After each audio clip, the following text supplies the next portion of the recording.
Hello everybody and welcome back to a brand new video. Today we're doing another shortlist video for a 2024 race, and that is being the 2024 Arizona Senate races and a shortlist for that. So starting off with number 10. Also, before we get into this, I just want to say the bench for both parties is so small, it's ridiculous.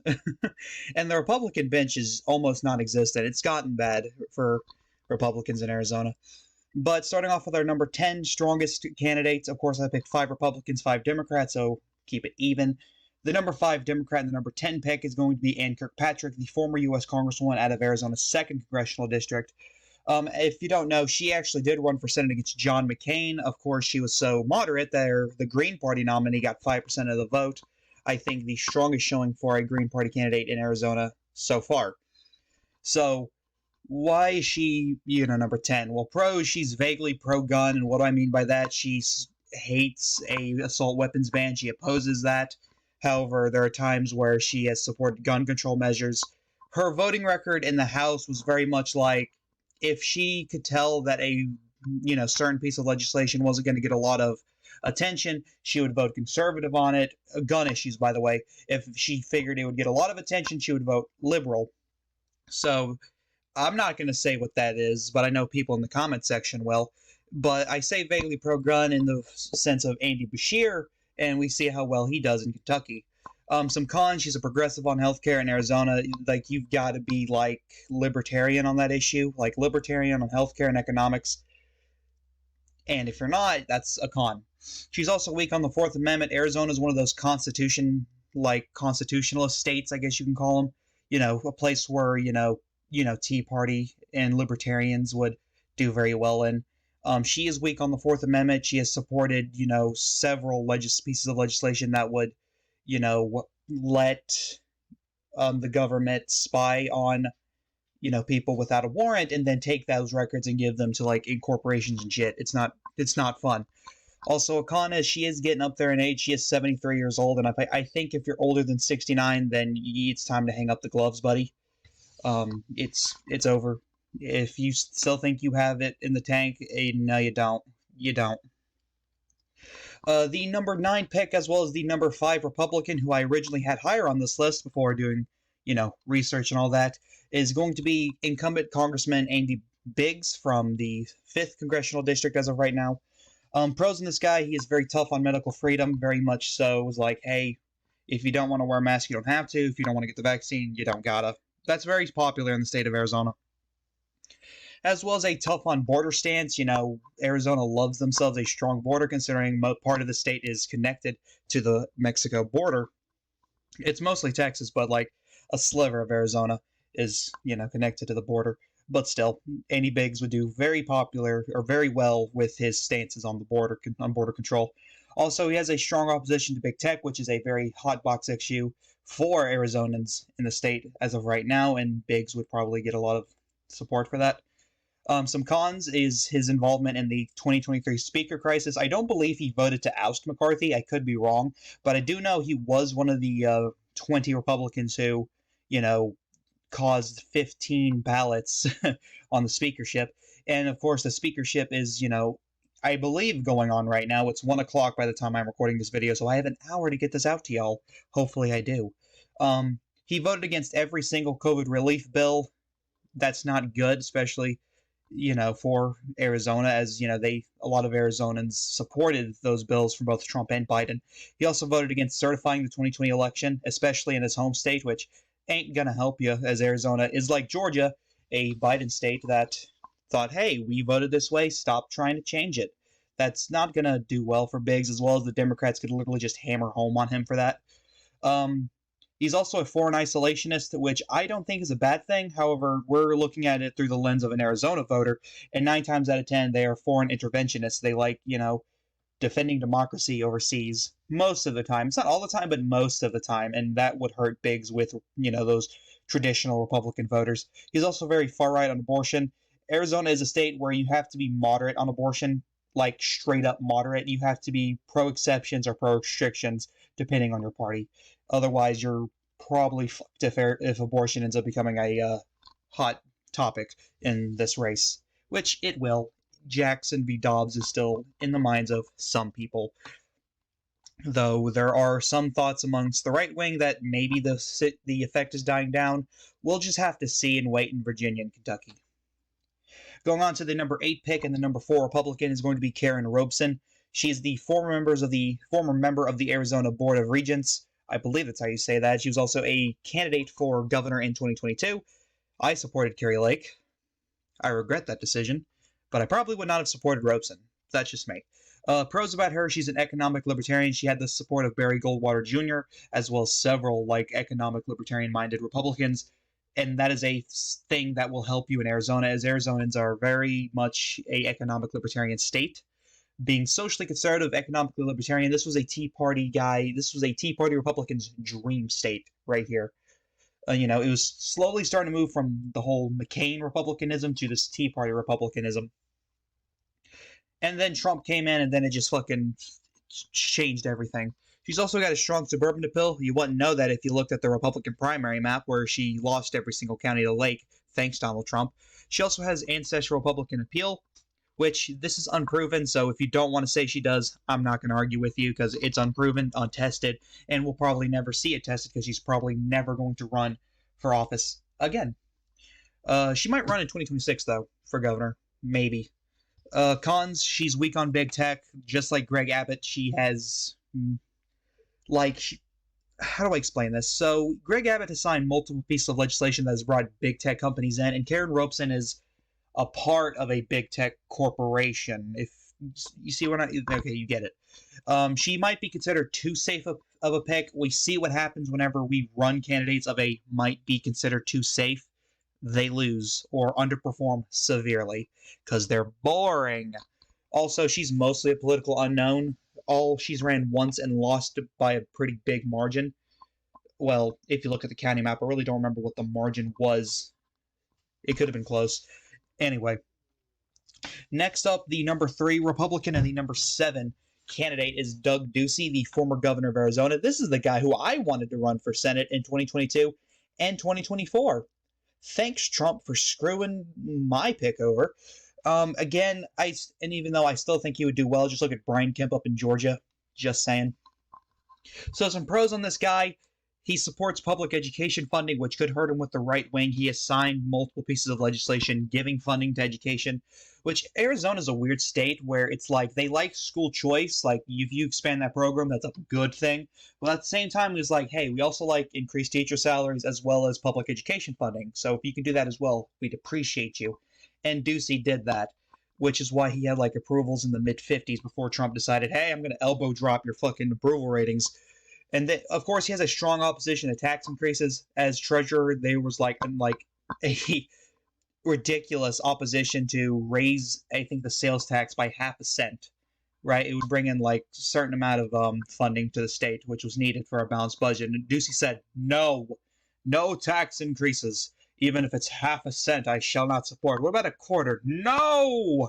So yeah, and he vetoed Republican pieces of legislation as governor if there was a single tax increase in there, and said, send it back, I don't care. And of course, he has passed one balanced budget as governor, mostly because he kept vetoing the budgets that was balanced budgets that increased taxes. So I'll leave that to you if you think that's a good thing, if you would support a balanced budget with tax increases or not without tax increases. I'm going to leave it up to you. He also signs school choice expansion, which I talked about previously, as well as increased teacher salaries. He's also got suburban appeal. He fucking dominated David Garcia in a blue wave year, winning by 13 points, I believe. So, that was not a good year for Democrats in Arizona, unless you count the Senate race, and that was a good year, but not in the governor race. A winnable race squandered because they ran David Garcia. Cons: the MAGA base hates him, as we've stated before, because, he's said, I don't think Trump won Arizona, and everyone wanted to crucify him. Also, he's boring. When he speaks, he's just very boring. It makes you want to go to sleep. Very uncharismatic, which you need to be very charismatic to win elections most of the time. Next up, our number 6 candidate, as well as the, I believe, number 4 Democrat, Yes, the number 4 Democrat. The incumbent senior advisor to the Department of Agriculture, a very good place for Tom O'Halloran after he lost his congressional race to Eli Crane. Yes, it's Tom O'Halloran. So pros about this guy, he's a former Republican. He used to be a Republican and then split with the party on like education and stuff, so he became an independent and then became a Democrat when he decided to run for Congress in 2016. Yes, 2016, that was it. Because he won his third term in 2020. I know what I'm talking about. He's also got strong ancestral Democrat appeal along with Native American appeal. He represented a Native American heavy district. I don't think it was majority. I think 20% of the district was Native American because that's all they could have gotten at the time, I believe. He's also a moderate on abortion. He supports a third trimester abortion ban, which, thank you for being common sense candidate, Tom O'Halloran. Why don't you run for Senate now? You'd be much better than Ruben Gallego. He's also vaguely pro-gun, same situation with Ann Kirkpatrick and Andy Beshear. It worked for Beshear, it might work for O'Halloran. We'll just have to wait and find out, I guess. Never, because what's the point of waiting? Also, he has like very minor insider trading scandals, nothing too serious. It's like this, like, hey, this guy has insider trading scandals, and then like there's not an ethics investigation because it's so minor. Kind of like with Markwayne Mullen right now. He's got one right now, and then like nothing's happened so far. Also, his age is of a concern. He's 77 years old. Time to hang up the gloves, buddy. Next up, we have our number 5 candidate and the number 3 Democrat, and that's Daniel Hernandez Jr. He is a former Arizona state senator who ran for Congress in 2022, lost the primary, but probably would have beat one Ciscomani in the general because I'll explain why. He's got white working class appeal. Like, of course, not a strong thing for Arizona, but still, if you have that statewide, you're going to do very well in the rules. He's got a strong Hispanic appeal. He's got ancestral Democrat appeal as well. He's got Republican appeal because he's worked with Democrats many, many times. He's interned under Republicans. Gabby Gifford, the most notable before she became a Democrat. And he's also strong on border control. He's very right-wing moderate on border control. So he wants increased presence on the border. So it's safer. But he's also like increased visas and, amnesty. Cons, he's too conservative for progressives. That's one of the major reasons why he lost the Democrat primaries, because progressives coalesced around Kirsten Engel? One of the two. Next up, our number 4 candidate and the number 2 Republican, that being Juan Ciscomani, the guy I just spoke about a second ago who would have lost to Daniel Hernandez. But, if Hernandez would have won the Democrat primary and beat Ciscomani, these two places would have been switched. Actually, Ciscomani would not be on this list if that were to be the case. But he is the incumbent U.S. congressman from Arizona's 6th congressional district. Pros about this guy, he's got suburban appeal. He's representing a very suburban district. And, if he felt like it would have been easier to run for Senate than to win a suburban district, he would have done so. He was even encouraged to run, and he said, no, I'm not doing it.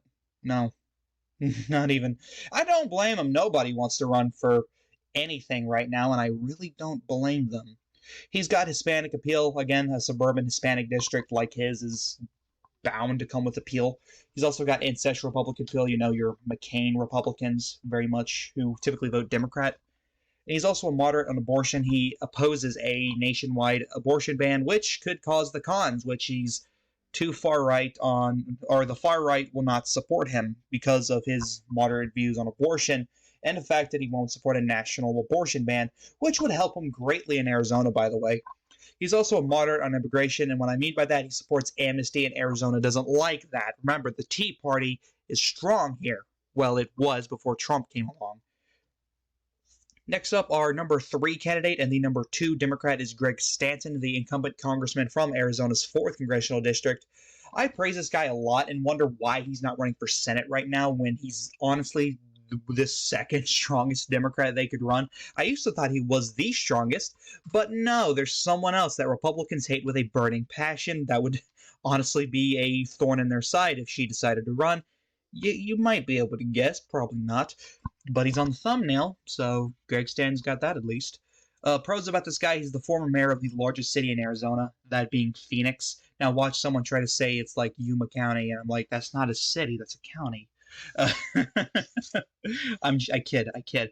Despite being in a district that is slowly trending right for some reason, I could be wrong. That might have been because it was, redistricted. It was redrawn more red. I could be wrong about that. He does outperform nonetheless, always winning by double digits, outperforming Joe Biden, Hillary Clinton, whoever, by vast margins. Not Morrissey captor margins like 20 points or anything, nothing like that, but like 5, 8, 10 points, still ridiculous, which would give him a strong ancestral Democrat appeal, similar to that of Tammy Duckworth up in Illinois. Jesus Christ. Cons about this guy, he focuses on social issues way too much. If you want to win in Arizona, you got to focus on economics. Mark Kelly, he focused on economics. He won. Blake Masters focused on social issues. He lost. So there's a pattern here. Arizona's more concerned with economics than social issues, which might make it a contender to flip red in 2024, especially if economics is the main issue, because Biden's not that strong on economics, let's be honest with ourselves. Next up, our number 2 candidate and the strongest Republican who could run is Jen Brewer. Brewer. I'm having a harder time to say this name than I should, but the former governor of Arizona. Pros, she aligns with Trump on immigration, which helps her with the whole idea that Arizona loves their whole border security thing. Again, just don't make it the main focus of your campaign. Economics is what matters. Also, she has a strong police support. Again, don't focus on social issues. I'm going to stop, I promise. Again, she has a strong police support. She supports funding to police, during that whole crisis of, hey, let's defund the police. Hey, how about we don't? She has also expressed willingness to work across the aisle, which is a very good thing for Arizona, as, they like politicians who do that, John McCain's legacy and all. She has a strong suburban appeal as well as appeal to women, which, white suburban women is going to be the, should be the most targeted demographic for both parties, because that's kind of what made or break the last election was white suburban women. So congratulations, y'all was the deciding factor.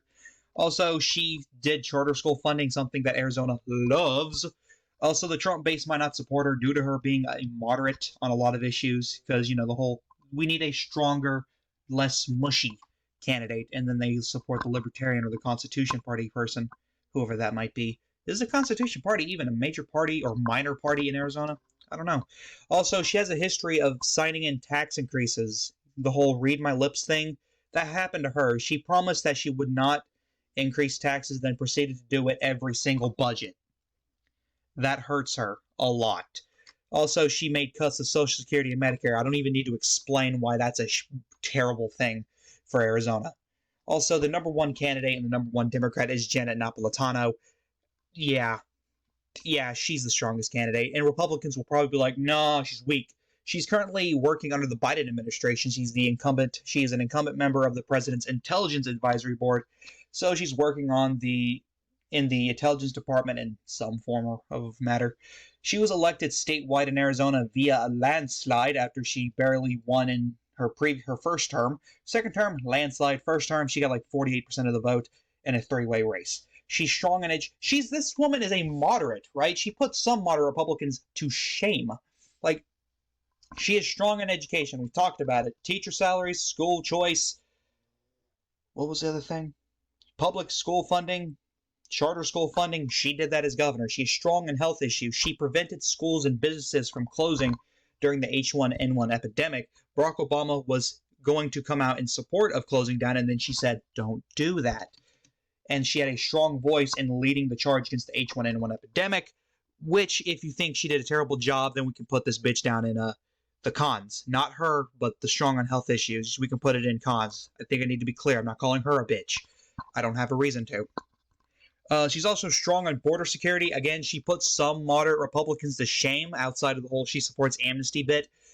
She, wants well, I don't know if it's the same anymore, but when she was, governor as well as the Department of Homeland Security secretary, she was, in favor of increased presence at the border. She broke with Obama on that, by the way, as well as, a more secure border. However, she stopped at wanting a wall, right? She just wanted, more security, more funding to make sure less people are getting in illegally, and more like a better system for like refugees and stuff like that, or people seeking asylum. Democrat talking points. But thank you guys so much for watching. I hope you enjoyed this video. Don't forget to like, comment, and subscribe. This is the Chaotic One saying peace.